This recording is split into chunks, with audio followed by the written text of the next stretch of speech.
말씀은 사도행전 12장 11절에서 15절까지 말씀. 신약성경 208페이지에 있습니다. 사도행전 12장 11절에서 15절까지 말씀. 자신 줄 알고 제가 받들어 봉독하겠습니다. 이에 베드로가 정신이 나서 가르쳐 내가 이제야 참으로 주께서 그의 천사를 보내어 나를 헤롯의 손과 유대 백성의 모든 기대에서 벗어나게 하신 줄 알겠노라 하여 깨닫고 마가라 하는 요한의 어머니 마리아의 집에 가니 여러 사람이 모여 기도하더라. 베드로가 대문을 두드린데 로데라 하는 계집아이가 영접하러 나왔다. 베드로의 음성인 줄 알고 기뻐하여 문을 미처 열지 못하고 달려 들어가 말하되 베드로가 대문 밖에 섰더라 하니 저희가 말하되 너가 미쳤다 하나 계집아이는 힘써 말하되 참말이라 하니 저희가 말하되 그러면 그의 천사라 하더라. 아멘.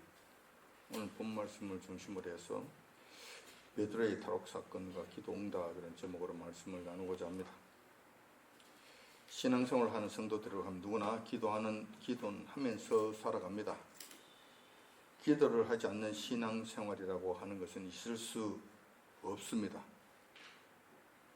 기도 없이 신앙생활을 한다. 이건 불가능한 일이죠. 특히 요즘과 같이 영적 전쟁이 치열한 말세대를 살아가는 성도들에게 있어서는 더욱더 그러하다는 것입니다. 더욱더 기도가 절실하다는 것입니다. 일찍이 노르웨이의 신학자 오 할레스이라는 자가 있었습니다. 그는 이렇게 말한 적이 있습니다. 그리스도인에게 있어서 기도는 호흡과 같아야 한다라고 이렇게 기도에 대해서 강조한 바 있습니다. 그분의 영향으로 세계 교회계 내에서는 기도는 영혼의 호흡이고 말씀은 영혼의 양식이다라는 격언이 널리 유포되기도 했다는 것입니다.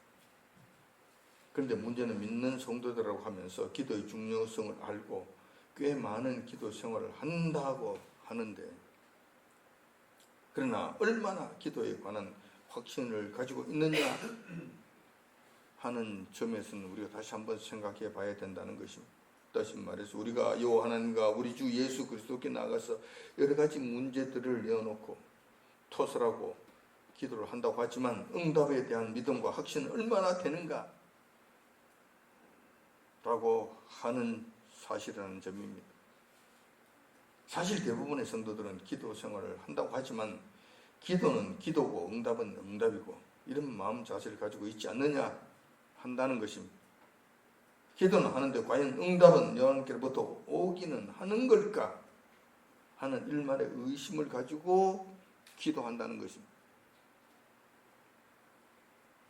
따라서 오늘은 우리 믿는 성도들의 기도와 요 하나님 우리 주 예수 그리스도 하늘로부터 내려오는 응답에 관한 문제를 한번 살펴보고자 한다는 것입니다.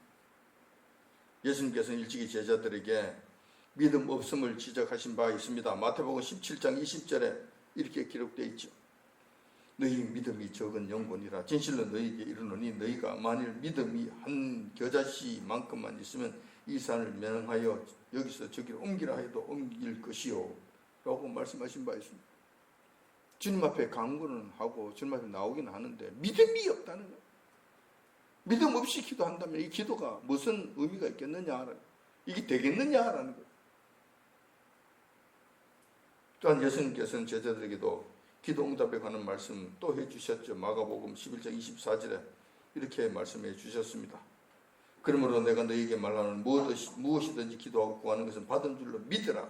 그리하면 너희에게 그대로 되리라. 예수님께서 제자들에게 말씀하신 그 말씀을 따라가 보면은 기도의 응답은 반드시 이루어지는데 우리 성도들이 거기에 대한 믿음을 갖고 있지 못하다는 거예요. 확신을 가지지 못한다는 거예요. 해주실까 안 해주실까. 기도는 내가 하기는 하는데 기도하는 건 기도하는 거고 하나님께서 응답해 주시는 건 응답해 주시는 것이고 뭐 될는지 안 될지 그건 알 수 없고 이런 식이라는 거예요.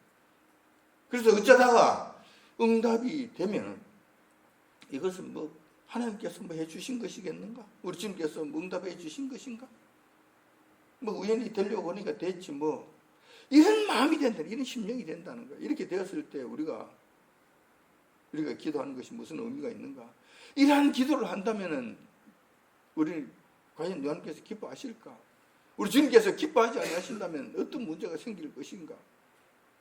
우리는 그냥 기도하면 되는 줄 알아요. 그냥 기도는 하고 그냥 나머지 응답이 되면 되든지 말든지 그거는 상관없고 뭐 이렇게.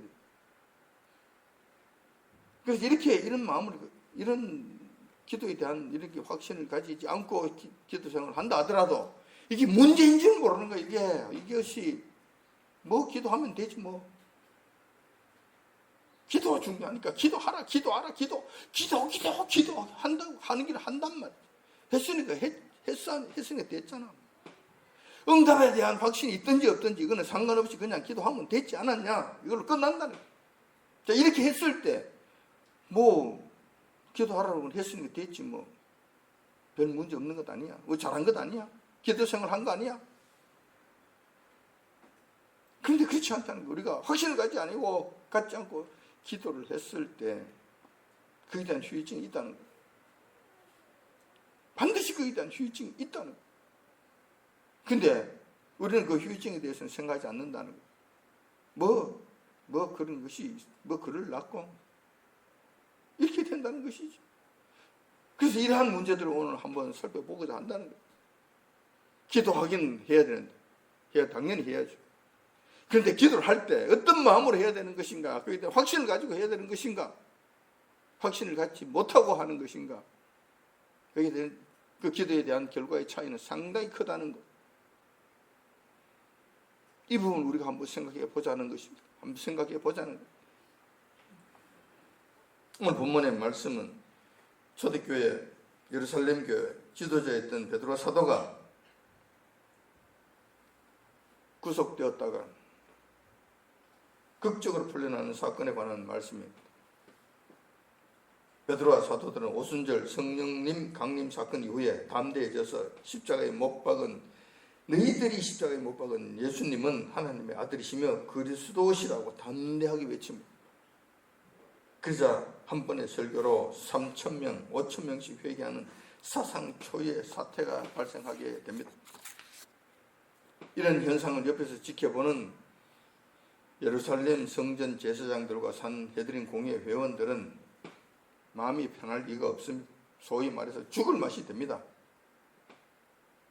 저러다가 주권을 저들에게 빼앗기는 것이 아닌가. 그럼 우리는 죄인이라는 이야기잖아.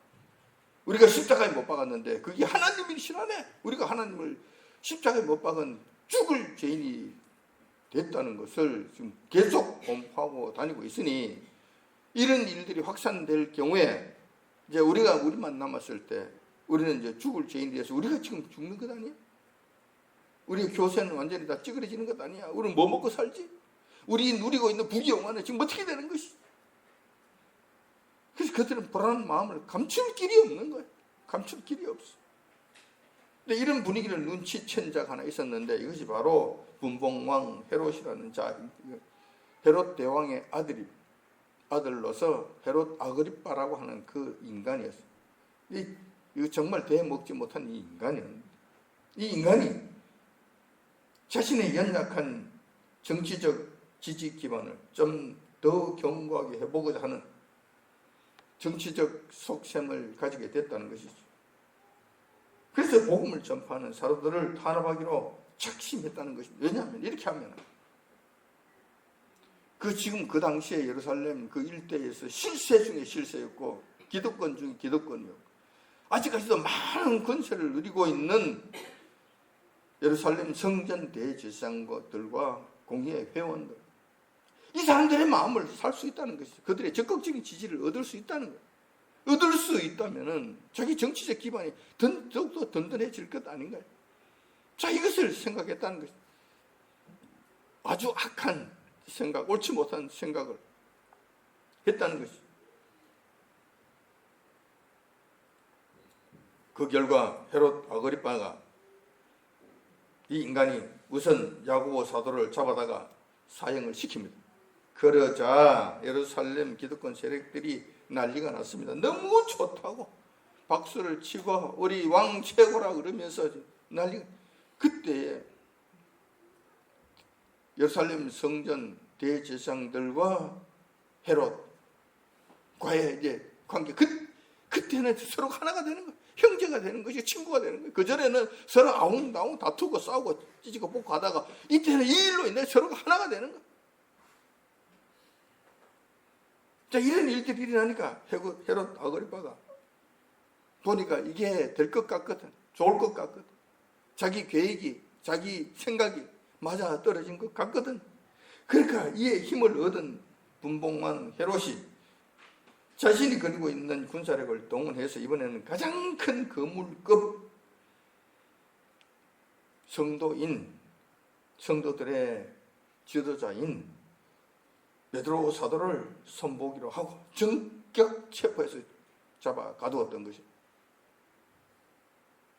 자, 이제 베드로 사도만 잡아 없애면은 예루살렘 교회는 흐지부지 될 것이다. 지도자를 잃어버렸는데 그들이 어디에서 힘을 얻겠는가? 이런 생각이 있었고, 또한 야고보 사도를 잡아 죽였더니만 이렇게 좋아하는데 베드로 사도를 잡아 죽인다면은 이제는 예루살렘 공의회 회원들과 대제사장들은 적극적으로 박수를 치며 나에게 적극적인 지지를 보낼 것이다. 이렇게 되면 내가 천년만년 해먹어도 아무 뒤탈이 없는 견고한 왕권이 되지 않겠는가 하는 이런 생각을 했다는 거예요. 그런데 베드로 사도의 경우는 얼마 전에 예루살렘 성전 대제사장 일행들에 의해서 불법으로 강제 감금된 바 있었어요. 불과 얼마 되지 않았어요. 뭐 몇 달 전이었을 수도 있고, 뭐 길어봐야 한 1년 정도, 그 정도밖에 안 됐어요. 하여튼 그 어간에, 가까운 그 어간에 베드로 사도가 한번 감금된 바 있다니까요. 그때 베드로 사도만 감금된 것이 아니라 뭐 사도 요한과 그 사도들 몇 사람이 그게 예루살렘에 있던 사도들이 그냥 잡혀서 예루살렘 성전 감옥에 갇힌 적이 있었단 말이에요. 그 불법 감금 상태에서 한밤중에 주님께서 곧 천사들을 보내셔서 그들을 옥에서 기적적인 방법으로 풀려나게 한 바 있었어. 그런 일이 한 번 있었다. 옥에 가둬놨더니만 옥에서 그냥 자동적으로 천사가 와서 풀어내가 버린 거예요. 우리 주님께서 보내셔. 이런 일들이 있었다는 거예요. 자, 이 내용이 사도행전 5장 18절에서 20절에 기록되어 있습니다. 여기 보면은 이렇게 기록되어 있으면 사도들을 잡아다가, 사도들입니다. 한 사람이 아니고 여러 사도들을 잡았습니다. 잡아다가 옥에 가두었더니, 이때는 헤롯 왕의 감옥이 아니고 예루살렘 성전 감옥입니다. 성전 감옥. 감옥에 가두었더니 주의 사자가 밤에 옥문을 열고 걸어내어 가로되 가서 성전에 서서 이 생명의 말씀을 다 백성에게 말하라 하며, 베드로 사도에게는 이러한 기적적인 방법으로 옥에서 풀려나온 사례가 있었다는 거예요. 자, 이것을 온 동네 사람들이 다 알아요.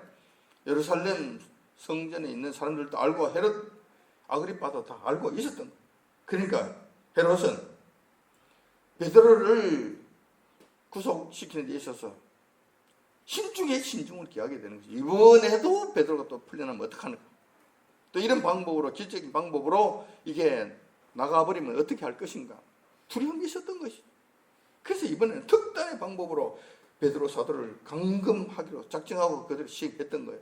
오늘 본문 말씀에 보면 기록 앞에 보면은 12장 1절부터 쭉 이렇게 내려보면은 그렇게 기록되어 있습니다. 이게 보면은 어떻게 했느냐 할 것 같으면은 이번에 베드로 사도를 지키는 병사들을 총 16명으로 편성했어요. 그리고 16명을 4계조로 편성해서 한 주에 4명씩, 4명씩, 4교대로 24시간 그를 감시하도록 한 거예요. 그런데 4명의 병사가 어떻게 베드로 사도를 그를 감금했냐 하면, 지키게 했냐 할 것 같으면, 2명은 베드로 사도 좌우에 앉아서 같이 팔을 가지고 묶어, 같이 쇠사슬 같이 팔을 묶어놓는, 이쪽은 이쪽에 팔을 묶고 이쪽은 이쪽 팔을 묶고 2명의 병사가 그냥 딱 묶고 같이 누워 있는 거예요. 같이 앉아 있는 거예요. 그리고 문을 이중을 해서 이쪽 문에 첫 번째 문에 한 사람 또 지키고, 그 다음에 또 그 다음 또 문 해서 그 두 번째 문에 또 지키고. 이렇게 해서 4명이 겹겹으로 싸서 베드로 사도를 꽁꽁 묶어서 절대로 탈출 못하게 이렇게 했다는 거예요.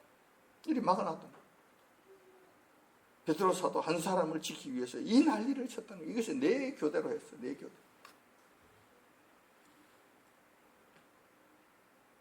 자, 베드로 사도가 타락하지 못하도록 완전 지가 할 수 있는 모든 일들을 다 했다는 거예요. 자, 반면에 베드로 사도의 체포 구금 소식이 예루살렘 교회에 전해지자 예루살렘 교회 성도는 난리가 난 것이죠. 우리 지도자 베드로 사도가 이렇게 됐다는, 아무 죄도 없는 베드로 사도가 이렇게 구속되었다네. 윤석열 대통령이 이렇게 구속되었다네. 이때 오로지 할 수 있는 일이란 그들에게 있어서 기도하는 밖에 없었다는 거예요. 전 성도들이 여호와 하나님께 베드로 사도의 안위를 위한 기도를 간절하게 했다는 것입니다. 간절하게 했다는 거예요. 이거밖에 할 것이 없잖아요. 성도들이 할 수 있는 것이 뭐가 있어요? 전쟁을 할 것입니까? 때려 부수기를 할 것입니까? 총 들고 나가겠습니까? 무엇을 하겠습니까? 자, 이 내용이 사도행전 12장 5절에 조금 앞 보면 5절에 그 말씀이 기록되어 있습니다. 거기 보면 이에 베드로는 옥에 갇혔고 교회는 그를 위하여 간절히 하나님께 빌더라. 간절히 하나님께 빌더라. 이거밖에 할 것이 없잖아요. 그 당시 예루살렘 교회 성도들의 마음은 어땠을까? 아마도 참담함과 두려움, 그리고 앞날에 대한 안담한 이런 것들이 였었을 것으로 보입니다. 왜냐하면 그 당시 예루살렘 교회 지도자는 예수님의 수주자였던 베드로 사도였고, 베드로 사도가 헤롯 왕에 의해 잡혀갔다는 것은 얼마 전 있었던 야고보 사도의 죽음을 의미한 것이었기 때문에 그렇다는, 지금 베드로 사도가 왜 잡혀갔냐 이거예요. 죽이려고 그런 것이잖아요. 야고보 사도에 이어서 이제 베드로 사도까지 죽이려고. 이제 유월절 행사가 끝나고 나면은 그 명절만 끝나고 나면 끌어내고 바로 이제 참수시키려고, 죽이려고 작정했다는 것입니다. 불을 보듯이 뻔한 것이지. 그러니까 이렇게 되면은 앞날이 어떻게 될 것인가?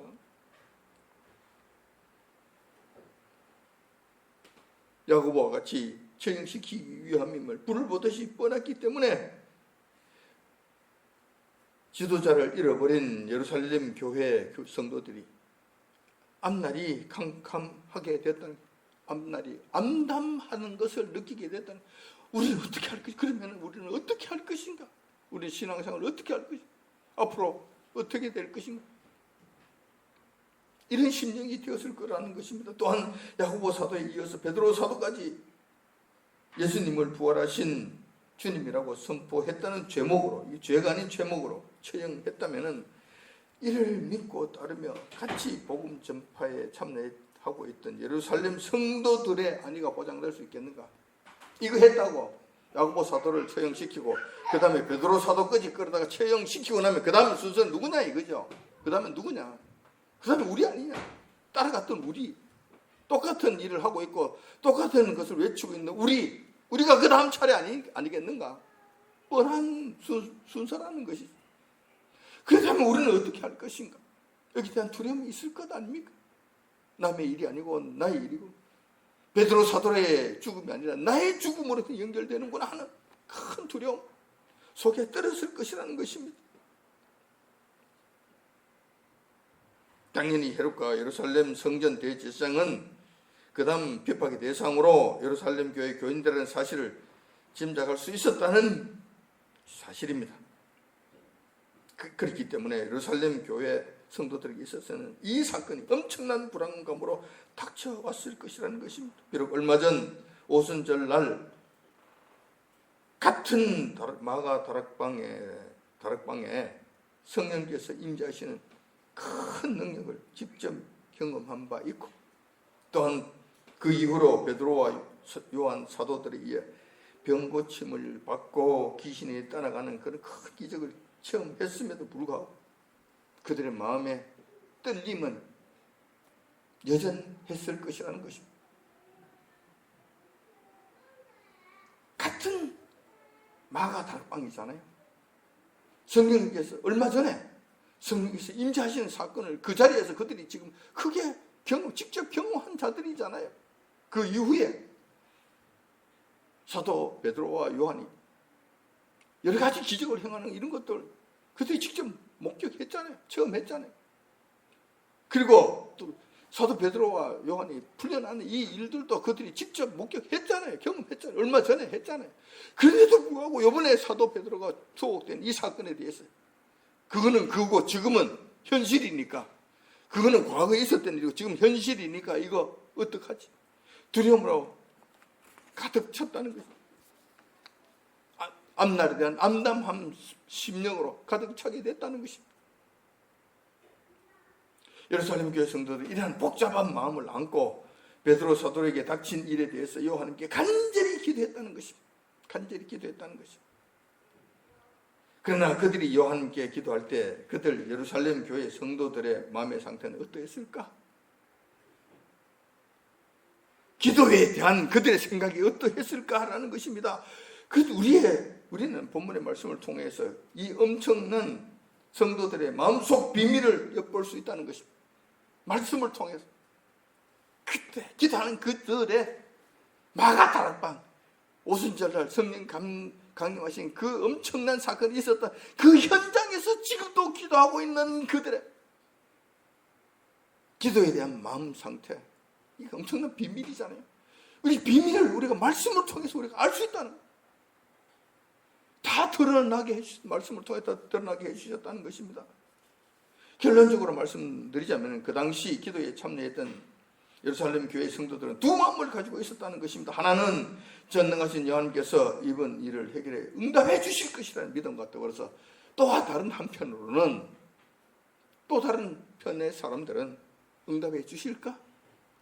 그렇지 않을 것이라는 불신의 마음을 갖고 있었다는 것입니다. 불신의 마음. 두 마음을 품고 기도에 임했다는 것입니다. 기도에 임했다는 것입니다. 우선 전능하신 하나님께서 베드로 사도를 살려주실 것이라는 일만의 믿음이 있었다는 부분에 대해서 한번 살펴보자면 이렇습니다. 조금 전에도 말씀드렸다시피 그들은 여러 가지 실질적인 체험들을 했잖아요. 이것이 그들에게서는 이번에도 하나님께서 우리의 기도를 들어주실 것이고 응답해 주실 것이라는 확신으로 연결된다는 것이죠. 믿음으로 연결된다는 것이죠.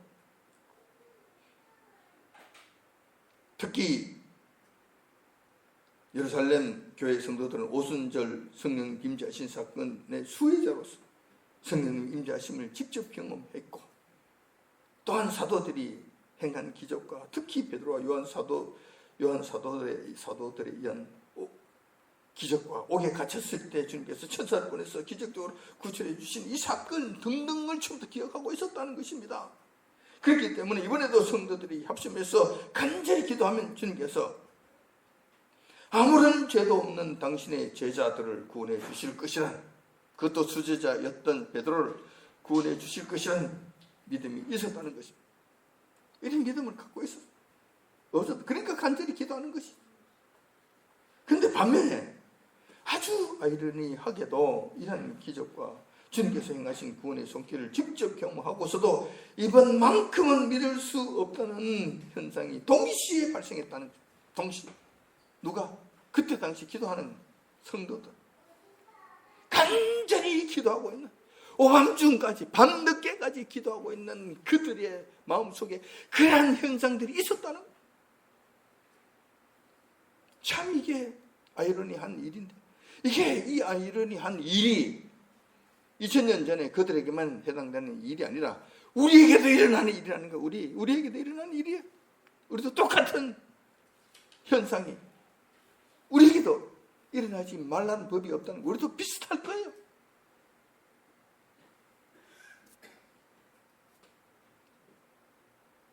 오늘 본문 말씀에 보니까 사도 베드로가 이번에도 주님께서 보내신 천사에 의해서 한밤중 감옥 밖으로 나오게 되는 기적을 맞이하게 됩니다. 우리 주님께서는 어제나 오늘 동일하시잖아요. 1000번인들 못하시겠고 10,000번인들 이런 기적을 못하시겠습니까? 당신의 백성들 위해서는, 당신의 자녀들 위해서는 얼마든지 하실 수 있겠지. 그런데 이번에도 똑같은 기적을 행하신 것입니다. 그래서 감옥에서 나온 베드로는 제일 먼저 자신을 위해 간절히 기도하고 있을 것으로 확신하고 있는 마가 다락방, 다시 말해서 예루살렘 교회를 찾아가게 되었다는 것입니다. 베드로가 마가 다락방에 임해서 급한 마음에 대문을 막 두드리게 됩니다. 그러자 로데라고 하는 여자 계집아이, 아마 그때 당시에 종의 신분이 아니었던가 이렇게 생각이 됩니다. 종의 신분 확실치는 않습니다. 아무튼 그런 것 같아요. 그런 계집아이가 나와서 누구냐고 묻습니다. 그러니까 기도하는 자들이 그렇겠죠. 갑자기 한밤중에 문을 막 두드리니까 어떤 마음이었을 것 같아요? 그들이 좋은 소식이 오는갑다. 할렐루야. 그렇게 했을까요? 안 그러면 두려움에 갑자기 기도하다가 그냥 소름이 바짝 끼면 머리끝이 쭉 뺐으면서 아이고 이건 뭐지? 야야야야야. 네가 나가봐. 혹시 또 병사들이 와서 우리 끝이 서로 전부 다 잡아가려고 기도하고 있다고 잡아가려고 쫓아온 것이 아니고 한밤중에 우리 몽땅 잡으러 오려고. 안 그러면 우리 이 한밤중에 문 두드리는 사람 누가 있겠어? 누가 문을 두드리냐고. 이거 아니면 없지. 그러니까 다들 아이고 네가 나와. 이 두려움과 소름 끼치는 이 상황 속에서 기도는 중단되고 눈은 동그랗게 떠져서 로드에게 나가보라고. 그럴 때면 로드가 어쩔 수 없이 등 떠밀려서 나왔잖아요. 나와서 목이 같은 소리 누구세요? 한 거지. 누구세요? 문을 막 두드리다가 베드로가 로데의 소리를 목소리를 알잖아요. 같이 있었는데 소리를 알고 나가 누군데요? 나 베드로야. 왜 베드로라고요? 베드로 사도라고요? 로데가 깜짝. 그래서 베드로 사도라고 그러면서 그냥 솔직히 그냥 지정신을 바로 쫓아가는, 기도하는 자들에게 쫓아가서 문지방에 걸려서 자빠지고 엎어지고 하면 쫓아가서 그들이 이야기하는 것입니다. 눈이 동그래서 처음부터 이러고 쳐다보고 있는 그들에게서 베드로 사도가 왔습니다. 돌아왔습니다. 그럴 때만 그들이 뭐라고, 할렐루야, 정말 베드로 사도가 왔다, 빨리 가서 맞읍시다 라고 하면 얼마나 좋겠습니까? 이번에도 우리 주님께서 베드로 사도를 우리에게 보내주셨네요. 우리의 기도에 응답해 주셨네요. 아버지 하나님 감사합니다. 빨리 문 열어라. 그게 아니었다니. 기도할 때는 언제고, 간절히 기도할 때는 언제고, 밤새워 기도할 때는 언제고, 기도는 기도고 응답은 응답이다. 로데가 베드로입니다. 베드로 사도가 오셨습니다. 이번에도 오셨습니다 하니까 야가 미쳤나? 네가 정신이 나갔나? 아니요, 진짜 내가 봤다니, 목소리 들었다니까요. 진짜 문 뜨는 소리 안 들립니까? 진짜 베드로가 왔다니까요. 정말이라니까. 내가 정말 한 맹세하고 정말이라고 그래? 정말 봤다고? 아마 네가 아무래도 귀신을 봤겠지. 여기서 베드로에게 천사라고 말하는 것이 아닌데 아마 네 사람 본 게 아니고 네 귀신을 본 거야. 귀신 소리를 들었겠지. 귀신이 홀린 거겠지. 그랬다니까. 그들에게 기도하면서 그들이 기도를 하면서 밤새워 기도하면서 간절히 기도하면서 그들에게 믿음이 어디 있었느냐? 믿음이 있었냐? 이것이 그들만의 문제겠는가? 우리는 안 그러겠는가? 우리는 그런 마음을 가지지 않느냐? 이것이 이렇게 한다는 이 자체가 기도에 대한 응답에 대해서는 아무런 생각 없이, 우리 주님에 대한 확신이 없이 그냥 기도만 한다는 그 위의 일에 대해서는 우리는 생각하지 않습니다. 아이고 그래, 그럴 수 있는 것이지. 그래 아무 생각 없이 그냥 막 지나가요. 이 말씀도 그냥 그렇게 지나간다니까. 우리도 그렇게 지나간다. 기도했으니까 된 것이지. 우리 기도했으니까 잘한 것이지. 그리고 지나간다니까.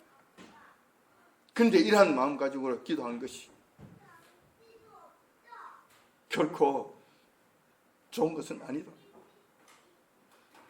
왜 하필이면 힘겹게 기도했는데, 정말 영적 전쟁으로서 힘겹게 기도했는데, 간절히 기도했는데, 에너지가 소진되면서 기도했는데, 부르짖으면서 기도했는데, 왜 이렇게 허공이 다 날려버렸냐 이거죠. 이 기도가 허공이 다 날려버리는 이런 일들로 이어지게 되느냐 이거예요.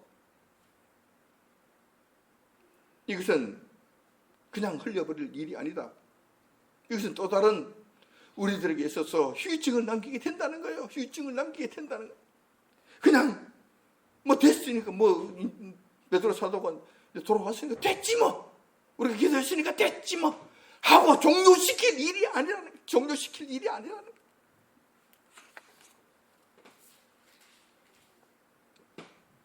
문제는 이러한 예루살렘 교회 성도들의 모습이 바로 우리의 모습이라는 사실입니다. 모든 교회들이 그렇게 부러워하는 예루살렘 교회, 초대교회로 돌아가자는 구호가 무색하게 그렇게 믿음이 좋다는 예루살렘 교회가 이징이었다면 2000년이 지난 지금 우리 믿는다고 하는 성도들의 모습은 과연 어떠하겠는가? 한번 되돌아보게 된다는 것입니다. 우리도 지금 우리에게 나타난 여러 가지 부당한 일들과 앞으로 닥칠 교회의 탄압을 앞두고 주일마다 합심해서 주님께 기도합니다. 그러나 우리가 기도하면서 우리의 믿음과 우리 주님을 향한 확신은 과연 예루살렘 교회 성도들보다 더 낫다고 할 수 있겠는가 하는 문제입니다. 우리 역시 예루살렘 마가다락방 교회 성도들과 별반 다르지 않을 것이라는 것이다. 아니, 그들보다 믿음이 부족했으면 부족했지 그들보다 결코 낫다고 할 수 없다는 것입니다. 우리가 지금 합심해서 나라와 교회를 위해 기도하고 있습니다.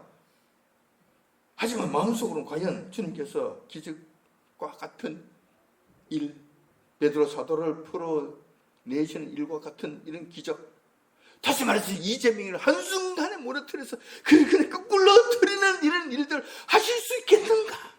이루어 주실까? 하는 불신의 마음이 상당 부분 있다는, 우리에게도 그런 게 있다는. 기도는 기도, 응답은 응답. 자, 이것이 왜 문제가 되느냐 하면은, 자, 예수님께서 하신 이 말씀을 통해서 우리가 이 부분을 우리가 잘 생각해 볼 수가 있습니다. 이게 결코 작은 문제가 아니라는 것을 여러분이 우리가 알 수 있다는 것입니다. 예수님께서 명절을 맞이해서 예루살렘을 올라가시던 중에 한 마을에 들리게 되죠. 여러분 잘 아시는 이 사건입니다. 10명의 문둥병자를 고쳐주신 이 사건입니다. 이 사건을 통해서 우리가 이 기도의 응답에 관한 이 문제를 다시 한번 생각해 볼 수 있다는 것입니다. 자, 10명의 문둥병자들이 그 마을에서 이제 예수님께서 만나게 되죠. 10명의 문둥병자들이 예수님 오시는 것을 보고 소리 높여 예수님께 부르짖습니다. 우리를 불쌍히 여겨 주옵소서. 다시 말해서 살려달라는 이야기죠. 구원해 달라는 이야기, 병에서 고쳐달라는 이야기죠. 이게 소리 높였어. 이 예루살렘 교회 성도들이 기도하는 거 똑같아요. 소리 높여, 간절히. 그렇잖아요. 여기 보니까 교회는 간절히 하나님 앞에 빌더라 소리 높여 간절히 부르셨네. 이런 일들을 했다는. 그 병자들, 그 문둥병자들도 주님 앞에 소리 질러 주님 앞에 간절히 간구했다는. 자, 그러자 예수님께서 그들의 간절한 부르심을 들으시고 10명의 문둥병자들의 병을 고쳐주셨습니다. 자, 문제는 그 다음부터죠. 기도의 응답, 이게 기도의 응답이잖아요. 응답인데 응답으로 끝난 것이 아닌데 그 다음부터가 문제라는 거예요. 그 다음부터 문제라는 거예요. 자, 여러분도 잘 아시는 바와 같이 10명의 고침받은 문둥병이 똑같이 고침을 받았잖아요. 그 중에 9명은 어떻게 했습니까? 각자 자기 길 가버린 거예요. 그 중에 딱 한 사람만 돌아와서 주님 앞에 감사를 드렸다. 무릎 꿇고 감사를 드렸다. 자, 이게 무슨 이야기냐 할 것 같으면 여러분들 9명은 왜 그렇게 했고 1명은 왜 그렇게 했는가? 그 이유를 여러분 살펴보셔야 돼요. 부르짖을 때는 똑같이 부르짖었어. 소리 높였어. 근데 9명은 기도에 대한 응답을 갖지 않았어요. 부르짖음에 대한 생각, 아무 생각이 없었다니까. 가다 보니까 병이 고쳐졌어. 병이 고쳐졌는가 봐. 어쩌다가 고쳐졌어. 햇볕이 좋으니까 내가 햇볕을 잘 쬐서 고쳐졌나? 아침에 무화과 나무에다가 레몬즙을 섞어서 그걸 세 번 구워서 거기다 반죽을 해서 밀가루 덮어서 먹으면은 문둥병이 난다. 그래서 내가 그걸 먹었더니 그것이 효용을 발휘했는가 봐. 보네. 고칠 때가 됐으니 고쳐졌겠지. 나을 때가 됐으니 나았겠지. 아이고 참. 아이고 좋네. 와 이래 좋노. 그러고 그냥 가는 거예요. 기도의 응답이라고 생각하지 않는 거예요. 나을 때가 됐으면 나았다고 생각하고 될 때가 됐으면 됐다고 생각하고 이걸 우연이라고 생각하기도 하고 하여튼 기타 다른 방법으로 의해서 자기들은 고침을 될 때가 됐으면 됐겠네 하고 그냥 가버린 거예요. 그러니까 그냥 가버린 거예요. 감사할 일도 없고 경배할 일도 없는 거예요. 자기는 가버렸다는 거예요. 기도는 기도고 부르짖는 그 응답은 응답. 그렇게 가버린 거예요. 끝나버린 거예요. 한 명만 그렇지 않다는 거예요. 주님께서 내 병을 고쳐주셨구나. 불가능한 병이 이건 안 되는 건데 할 수 없는 건데 우리 주님께서 기적적인 방법으로 내 병을 고쳐주셨구나. 내 기도에 응답해 주셨구나. 내 부르짖음에 응답해 주셨구나. 한 사람만 그런 마음을 가졌다는 거예요. 그런 확신을 가졌다는 거예요. 그래서 주님 앞에 온 거예요. 그렇게 할 수 없잖아요. 인간이라면 그럴 수 없잖아. 오셔서 그가 주님 앞에 와서 무릎 꿇고 주님 감사합니다. 안 그러면 내가 죽을 몸이 죽는 것도 그냥 죽는 것이 아니라 비참하게 살다가 얼마 살지 못하고 비참하게 죽을 것인데 주님께서 내가 새로운 생명을 허락해 주셨습니다. 이것이 주님의 은혜입니다. 정말 주님 감사합니다. 첫 번째 이게 불가능한 일이잖아요. 우리 주님께서 돈을 받은 것도 아니잖아요. 특별히 뭘 요구한 것도 없잖아요.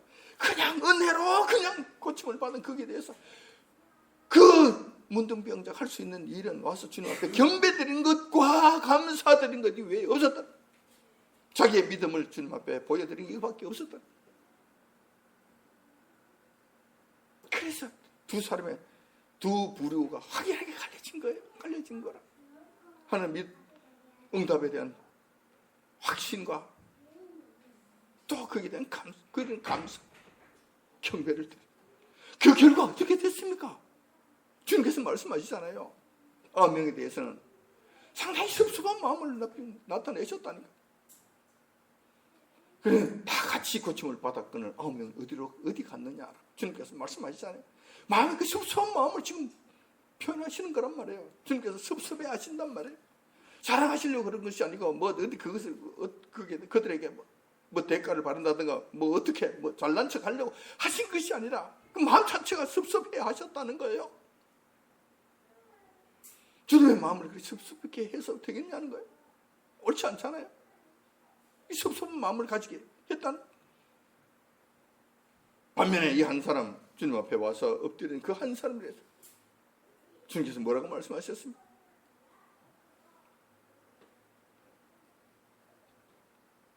주님께서 내 믿음이 너를 구원하였느니라 하시면서 영원한 구원까지 그게 그렇게 주셨다. 영원한 구원에 그도 그냥 갔으면은 구원의 문제는 해당이 안 됐을 거예요. 주님께서 그때 심판을 했잖아요. 그 자리가 주님의 백보자 심판이에요. 백보자 심판 자리라니까. 그 자리가 그에게 있어서는 백보자 심판의 자리였다니까. 구원을 받았느니라 말씀하시는 순간에 영원히 그의 구원의 문제는 영원히 끝나버려. 생각보다도 그 휴증이 크다는 것을 여러분들이 아시기 바랍니다. 이런 식으로 크다는 이 사실을 기억하시기 바랍니다. 오늘 우리는 예루살렘 교회의 어떤 마가 다락방에서 일어나는 기도 사건에 관한 말씀 한번 살펴보았습니다. 우리가 선망의 대상으로 보아왔던 초대교회 성도라 하더라도 기도는 기도고 응답은 응답이라 하는 믿음 없는 기도의 모습을 보여주었다는 것입니다. 기도의 응답으로 베드로 사도가 풀려나 집 앞에 와서 문을 두드림에도 불구하고 믿지 않는 불신의 모습을 보였다는 것입니다. 기가 막힌 일이야. 기가 막힌. 이런 현상은 지금 우리가 처한 현상과 매우 흡사하고 우리의 기도의 자세와 같은 모습이 아닌가 되돌아보게 한다는 것이, 우리는 과연 그렇지 않는가? 지금까지는 예루살렘 교회 성도들과 같은 모습이라 하더라도 별 문제가 없는 것처럼 생각하고 그냥 지나쳤거나 아무런 생각 없이 그냥 지나가도 기도했으니 됐지 않나? 끝나버려. 그러나 그렇지 않다는. 똑같은 현상이 벌어지지 않겠는가? 혹이라도 지금도 우리가 지금 부르짖고 기도한 이 결과, 윤석열 대통령이 다시 일어서게 되고 이재명 정권이 한순간에 무너지는 역사가 일어나게 된다. 그렇다면 뻔합니다. 서로 내가 잘했다고, 내가 해서 이랬다고, 내가 뭐 했더니 뭐 이루어졌다고, 우리가 뭐 했더니 이거 내가 했으면 됐고, 내가 저거 해서 됐고, 내가 해서 처음부터 저거 자랑하는 정신은 우리 주님께서 해줬다는 이것은 없을 것이다. 우리 기도해서 그렇게 하는 것, 그런 생각을 하지 않을 것이다. 됐네. 미국이 이 압력을 했더니만 미국이 압력에 의해서 트럼프 대통령이 어떻게 해서 이게 무너졌구나. 그러네. 그렇게 해서 그렇게 됐네. 모스탄 대사가 와서 막 했더니만 그게 됐네. 그렇게 해서 됐네. 기도는 얻어가고 없고 우리 주님께서 기도해서 응답하셨다는 이건 어디 간 곳이 없고 다른 곳을 찾느라고 정신없는, 우리는 안 그럴까요? 우리는 안 그러겠냐 이 말이에요. 우리는 안 그러겠느냐 이 말이에요. 우리는 그러면 안 된다는 거예요. 우리는 그러면 기도하는 것도 해야 되겠지. 기도의 결과에 대해서, 응답의 결과에 대해서도 우리가 바른 자세를 가져야 된다는 거예요. 바른 자세를 가져야 된다는 거예요. 만약에 그렇게 하지 않을 것도 우리 주님께서 섭섭해 하신다. 엉뚱한 곳에 공치사를 하고 엉뚱한 곳에 눈이 돌아가서 그걸 얻으려고 정신이 없다면 우리 주님께서는 정말 섭섭해 하실 것이다. 9명의 문둥병자들은 어떻게 했을 것 같아요? 병이 났으니까 아싸 좋네. 니는 어쩌고 나는 어쩌고 떠들고 니 그래서 그렇지, 니는 저래서 그렇지, 오늘 저녁 가서 술 한잔 해야 되겠지, 그지? 오늘 잔치 한번 해야 되겠지, 그지? 이러고 하잖아. 우리 똑같은 모습을 보면 되겠는가? 이렇게 해서 우리 주님 마음을 섭섭하게 해서 되겠는가? 미리 말씀을 드립니다. 미리 말씀. 우리는 그러지 말자는 것입니다. 우리는 한 명의 문둥병자처럼 소리 높여 간구하되 주님께서 응답해 주실 것은 확신과 더불어서 이 기도의 결과가 주님 응답으로 이루어졌을 때 진실을 그분 앞에 무릎 꿇고 감사와 경배를 드립니다. 우리 주님께서 하셨습니다. 다른 곳에 눈 돌리지 말고 다른 곳에서 헛소리하지 말고 세상 사람들이 하도록 내버려 두고 그것을 하더니 내버려 두고 우리 주님께만 경배드리고 주님 감사합니다. 주님께 무릎 꿇고 한 사람의 문둥병자와 같은 그런 모습을 보시길 바랍니다. 그렇게 되기를 간절히 바랍니다. 이렇게 해서 우리 주님 기쁘시게 하고 우리 주님께서 또 누가 혹시 알겠습니까? 내 믿음이 너를 구원하여 너려라는 이 심판의 말씀이 우리에게 임하여 진다면 이보다 더 큰 축복이 어디 있겠는가? 또 다른 축복을 누리고 저와 여러분들이 되시길 이 아침 주님의 이름으로 축원드립니다. 기도하겠습니다.